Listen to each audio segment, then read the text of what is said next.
Assalamualaikum warahmatullahi wabarakatuh.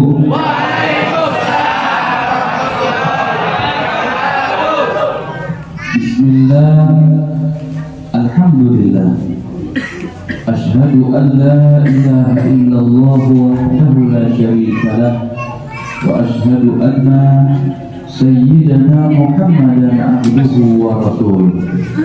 Allahumma sholli wa sallim wa barik wa karrim wa azim ala sayyidina Muhammad al-fatih lima ughliq wal khatim lima sabaq nasiril haqqi bil haqq wal hadi ila siratikal mustaqim wa ala alihi wa sahbihi haqqa qadrihi wa miqdarihi al-azim. Qalu subhanaka la ilma lana illa ma 'allamtana innaka antal alimul hakim. Rabbi shrah li sadri wa yassir li amri wa hlul 'uqdatam min lisani yafqahu qawli, amma ba'du. Yang sama-sama kita muliakan dan kita cintai para guru-guru agama, para tokoh masyarakat, yang sama-sama kita muliakan manajemen perusahaan ini. Belum sering kesini juga nggak hafal-hafal namanya, panjang banget ya. Angkatlah perusahaan ini gitu aja ya. Terutama Ibu HRD, Masya Allah beliau. Mudah-mudahan beliau panjang umur, mudah-mudahan berdoa afiat, mudah-mudahan senantiasa selalu di dalam lindungan Allah Subhanahu wa Ta'ala. Hadirin wal hadirat, Bapak Ibu jamaah majelis Maulid Nabi Sallallahu Alaihi Wasallam yang berbahagia, bersyukur kita kepada Allah Subhanahu wa Ta'ala pada malam ini kita dikumpulkan di tempat yang penuh dengan keberkahan ini, di tempat yang penuh dengan kebaikan ini, di tempat yang luar biasa. Allah berikan kita keuntungan besar disampaikannya kita ke tempat ini dalam keadaan sehat walafiat. Maka tidak pantas bagi kita hanya bisa mensyukuri, syukur dan ucapan alhamdulillah. Senantiasa selalu bersyukur karena setiap kali kita mendapatkan nikmat, setiap kita mendapatkan keberuntungan, maka ketika disyukuri Allah akan tambah nikmat yang kita rasakan tersebut. Dengan catatan setiap apa yang kita peroleh, sekecil apapun itu harus kita syukuri. Karena hanya dengan bersyukur ini kita bisa ditambahkan oleh Allah Subhanahu wa Ta'ala. Walaupun manajemen tidak bisa atau tidak kuasa menambah, kalau sudah Allah yang menginginkan pasti bertambah juga. Amin. Kuncinya tadi syukuri, dan syukuri. Ya. Ada sebuah kisah orang yang tidak pandai bersyukur, ini hasilnya kurang baik. Apalagi orang yang suka marah. Kenapa orang suka marah? Karena di hatinya tidak ada syukur. Syukur itu adalah pekerjaan hati. Syukur itu adalah adab hati. Ketika syukur ada di dalam hati, maka yang timbul keluarnya kebaikan dan kebaikan, termasuk tidak akan menjadi orang yang pemarah. Itu tandanya syukur. Nah, ada sebuah kisah orang yang suka pemarah dan orang yang tidak pandai bersyukur. Ini sama-sama tidak baik. Apa ceritanya? Ini cerita masyhur sekali di dalam kitab. Ulama sering menceritakan ini, walaupun kebenarannya itu mungkin masih mengandung pertanyaan, tapi manfaatnya sangat besar buat pendidikan kita ke depan. Apa ceritanya itu? Ada seorang suami istri. Suami istri ini di dalam rumah tangga, karena tadi di hatinya tidak ada rasa syukur, maka yang timbul hanyalah tidak pandai bersyukur dan juga pemarah.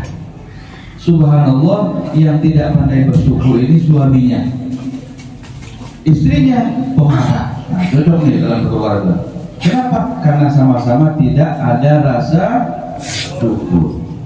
Suatu ketika kebetulan si suami ini dapat istri yang pemarah, marah, suka ngomel, salah sedikit bicaranya bisa sampai setengah jam, sejam, bahkan seharian. Ada di sini. Wah.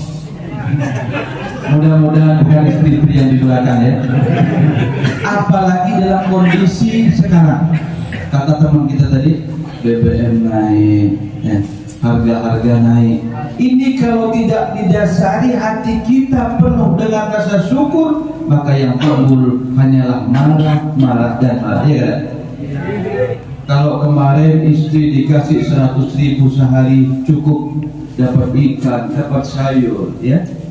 Sekarang naiknya BBM, istrinya sudah mulai ngomel. Nah, kenapa ngomel? Karena di hatinya tidak ada rasa syukur.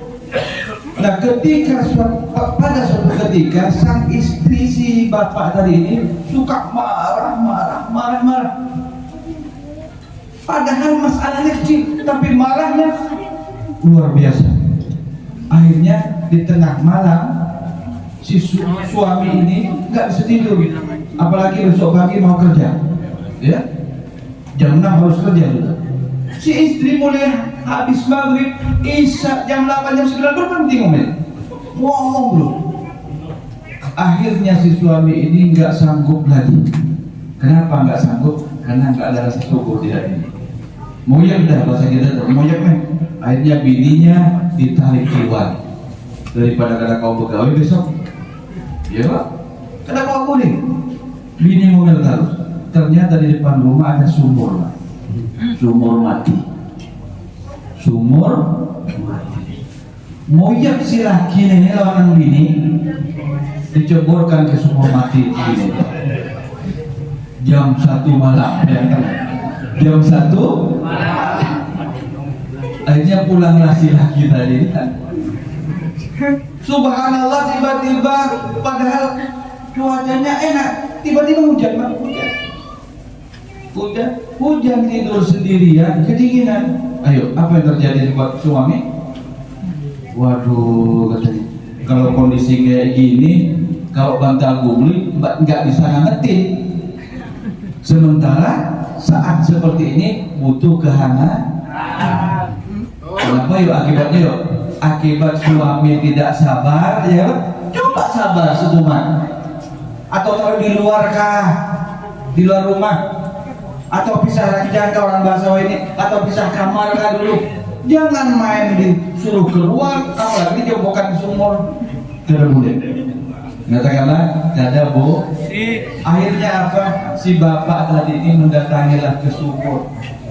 Didatinya suaminya gelap. Akhirnya ditarik balik kan pakai orang nimba itu pakai ember yang ada talinya yang dikerek ya. Udah dari atas deng, naik deng. Syukurnya nggak begitu dalam. Urun aku tarik deng lah, ditarik. Benar ikut.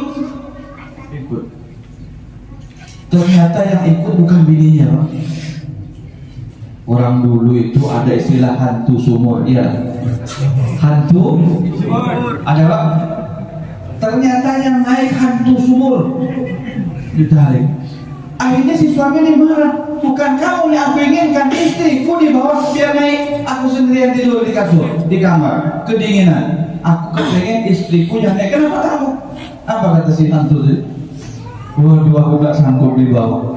Bertahun-tahun aku di bawah sumur damai.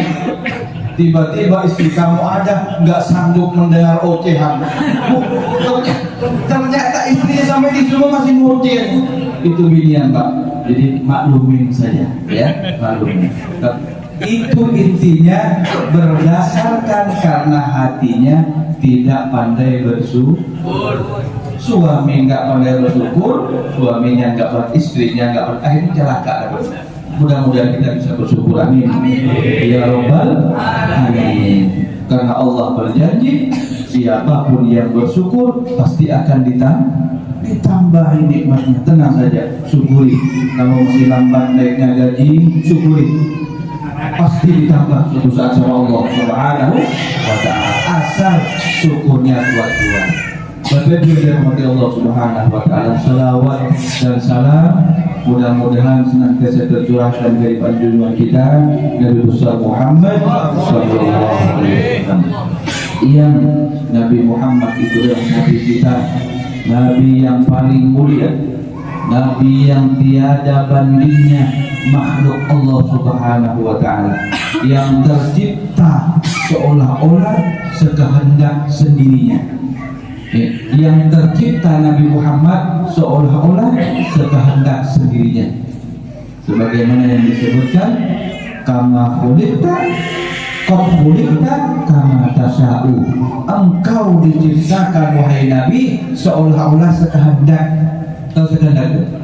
Kalau kita nih kita nih kepingin, artinya diciptakan menurut kita, kira-kira kita memilih yang bagaimana bentuknya?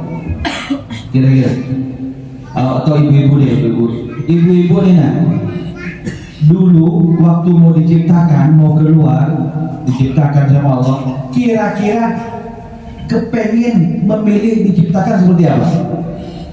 Hah?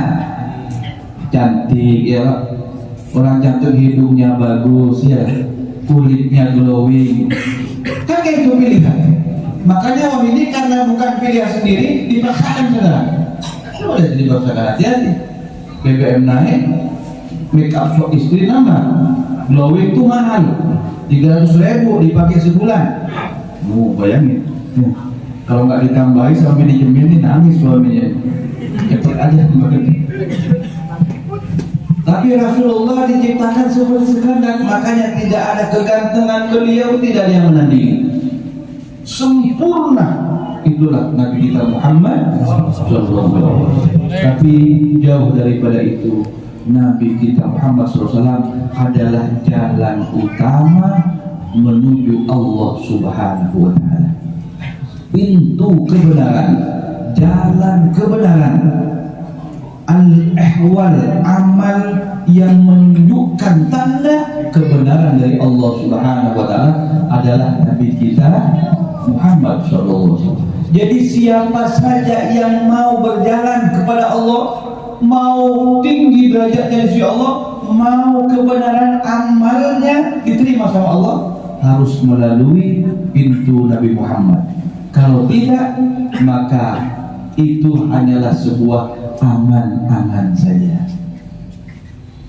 Di sinilah kita terus serta merayakan manusia agung ini dengan cara yang sedemikian rupa, semaraknya berbahagia bersama semata-mata untuk sang manusia agung ini, Nabi kita Muhammad Sallallahu Alaihi Wasallam, dengan harapan kita bisa mendapatkan kebaikan daripada apa yang telah kita laksanakan sekarang. Ada sebuah riwayat menyebutkan, man anfaqa dirhaman li qiraati maulid Nabi sallallahu alaihi wasallam kana rafiqi fil jannah, kata Rasulullah, atau kama qala hadis. Siapa manusia yang dia menginfakkan duitnya atau tenaganya atau pikirannya untuk pembacaan maulid Nabi sallallahu alaihi wasallam, perayaan maulid Nabi, maka kata Rasulullah, kana rafiqi fil jannah, kelak dia bersanding bersamaku di dalam surganya Allah Subhanahu wa ta'ala. Allahumma shalli ala Muhammad. Siapa mereka yang menafsirkan? Mungkin di antara kita. Ya, kalau dijamin sama perusahaan, okelah duitnya. Tapi tenaganya, ya kan? Termasuk yang datang ke sini itu bagian daripada al-faqah, bagian daripada menafkahkan apa? Tenaganya. Kita berjalan dari kamar mungkin atau dari mes mungkin. Coba bayangkan deh, perusahaan mengadakan acara maulidan tanggal sekian, bulan sekian, jam sekian dengan biaya 1 M misalnya. Tiba-tiba enggak ada orangnya. Kira-kira terlaksana atau tidak? Nggak bakal terlaksana kalau nggak ada orangnya. Mau undang penceramah dari Jakarta, mau nyeramain tembok, kan nggak mungkin. Nah itulah kenapa disebutkan termasuk daripada yang hal dari ini adalah bagian daripada yang memberikan manfaat buat peringatan Maulid. Amin. Ya Rabbal. Maka jangan kecil hati kita walaupun tidak nyumbang Pak, nggak apa-apa. Kita sudah nyumbang tenaga. Tapi kalau di kampung jangan berpikir kayak gitu. Atau di kampung pian, kalau di perusahaan tak apa-apa. Tapi kalau di kampung pian pikir ya sudahlah, sama aja, aku tenaganya aja, asal hadir aja, kadang mau turut juga, kadang mau terlaksana juga. Contoh di satu kampung mengadakan acara Maulid, rakyatnya datang semua banyak, tapi tidak ada yang mau ngasih duit. Kira-kira bisa terlaksana tidak? Enggak bakalan. Siapa yang mau hadir? Enggak bakalan. Enggak makanan dia orang. Ini makanan belum? Makanan. Oh ya alhamdulillah. Kalau ya makanan. Soalnya lu udah makan tadi. Nah ini bagian daripada mengangkat apa namanya, menafkahkan sebagian harta. Makanya jangan khawatir perusahaan kita doakan. Ini tanda syukur daripada perusahaan. Karena syukur itu bukan hanya ucapan alhamdulillah ketika dia dapat rezeki, maka dinafkahkan rezekinya untuk di jalan Allah Subhanahu wa taala. Itu tanda syukur yang sebenarnya. Maka alhamdulillah, mudah-mudahan perusahaan ini panjang umur dan insyaallah panjang umur. Amin. Selama masih di dalam syukur dan syukur. Ya, itu intinya dan itu kuncinya. Bapak Ibu yang dirahmati Allah Subhanahu wa taala. Setelah kita memperingati semacam ini, walaupun banyak fenomena di luar dengan berbagai macam pemahaman, tapi alhamdulillah di perusahaan ini insyaallah semua pemahamannya sama karena ahli sunnah wal jamaah. Tapi di beberapa perusahaan Pak, saya ini mengisi di PAMA, mengisi di dalam hewan, itu sering mengisi di tempat perusahaan, itu orangnya macam-macam. Jadi PAMA mengisi hampir 7 tahun majelis, itu yang hadir itu bukan sepaham dengan kita. Ada yang bilang bikin maulid ini syirik karena mensamakan acara dengan ulang tahun Nabi Allah Isa alaihissalam. Bahasa kasarnya itu sama dengan Natalan. Mana? Di sini kan ada ya?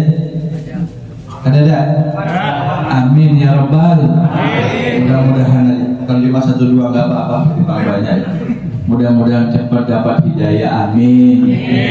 Tujuan kita kumpul sebagaimana yang Ibu tadi jelaskan kepada kita. Harapan kita itu apa? Pertama, bukan main indahnya kita silaturahim. Silaturahim ini kata Rasulullah SAW minimal dia dapat 3. Ini kan acara peringatan seperti ini, intinya silaturahim kita dapat. Silaturahim ini keutamanya 3. Di antaranya pertama panjang umur. Ada yang kepengen pendek umurnya? Nggak ada. Kemudian rezeki murah. Ada yang pengen serat rezekinya? Nggak ada. Semua kepengen rezekinya lancar, rezekinya mudah, rezekinya bertambah, kan gitu. Jalan yang terbaik adalah silaturahim. Nah, silaturahim yang termudah, yang terenak kita rasakan di dalam acara seperti ini. Tidak harus begini silaturahim. Nah, ada sebagian yang tidak suka. Ini kata Ibu manfaatnya luar biasa. Dan intinya mudah-mudahan dapat hidayah kelak. Mudah-mudahan dapat syafaat dari Nabi kita Muhammad SAW. Dan insya Allah pasti kita dapat. Kenapa? Karena kita termasuk dari orang yang ingin tahu siapa Nabi kita Muhammad. Setelah kita tahu, ingin kita mencintai Nabi Muhammad. Setelah kita cinta, ingin kita mengikuti Nabi kita Muhammad SAW. Coba kita pikirkan kembali sekarang, berapa tahun umur kita, berapa kali kita lalui bulan Rabiul Awal, berapa banyak penceramah, guru, ustaz menceritakan tentang Nabi Muhammad SAW yang supaya kita kenal kepadanya. berapa sering kita mendengar bagaimana al-ihwal Rasulullah, bagaimana keadaannya Rasulullah. Semua itu merangsang kita supaya kita cinta kepada beliau. Pertanyaannya ini, tidakkah sekarang kita cinta? Bagaimana cara melihat kalau saya ini sudah mencintai Nabi Muhammad dengan sebenar-benarnya? Bagaimana cara melihat? Ulama mengajarkan kepada kita, min alamatil, termasuk daripada bahagian cinta Nabi sallallahu alaihi wasallam, min alamati hubbin Nabi sallallahu alaihi wasallam, termasuk daripada tanda cinta Nabi kita Muhammad, apa itu? Wali syar'ihi muttabi'an, kepada syariatnya Nabi, mengikuti syariat Nabi SAW. Apa syariat Nabi? Syariat Nabi yang paling utama adalah sholat yang 5 waktu. Sudahkah kita mengikuti syariat Nabi? Sudah, saya sudah sholat. Kira-kira pernah nggak dengar Rasulullah sholat sendirian? Rasulullah sepanjang hidup sholat 5 waktu tidak pernah sholat sendirian, baik itu dalam keadaan hadir ataupun dalam keadaan musafir. Lalu kalau kita sholat di rumah sendirian, kita sholat di mana-mana sendirian, asal sholat saja, dan kita ikutin siapa? Gitu. Kalau kita mengaku umatnya Nabi, cinta Nabi, ikuti Nabi, karena jalan Nabi lah yang akan sampai kepada Allah Subhanahu wa Ta'ala. Kalau kita masih sholat sendirian, terus kita ikut siapa jalan ini? Apalagi tidak. Nah itu tuh. Tapi insyaallah ini sholat semua, amin ya rabbal alamin. Mudah-mudahan kita sholat. Itu pertama, kepada syariatnya mengikuti. Syariatnya Nabi SAW harus kita ikuti. Kemudian yang kedua, wa bi sunnatihi mutamassikan, tanda kita kenal Rasulullah, tanda kita cinta Nabi Muhammad, kepada sunnahnya kita ikut bujur-bujur, jangan sampai lepas. Karena mengikut daripada sunnah Nabi, jaminannya adalah surga Allah Subhanahu wa Ta'ala. Nah, sunnah Nabi. Apa sunnah Nabi itu? Sunnah Nabi itu yang terkecil daripada kita. Apa itu? Pernahkah Rasulullah makan pakai sendok? Ya. Nah, sekarang kita pakai sendok mana? Yang kita ikutin cara makan siapa? Nah, begitu. Oh, kan makannya bubur Pak Ustaz. Ya iyalah, kalau bubur pakai sendok. Ini yang selama bisa makan pakai tangan. Kenapa harus pakai sendok? Kalau kita mau ikut Nabi Muhammad Sallallahu Alaihi Wasallam, ini bukan sepele, ini bukan budaya, ini bukan adat. Ini adalah al-ihwal Nabi kita Muhammad Sallallahu Alaihi Wasallam yang masuk dalam kategori sunnahnya Nabi.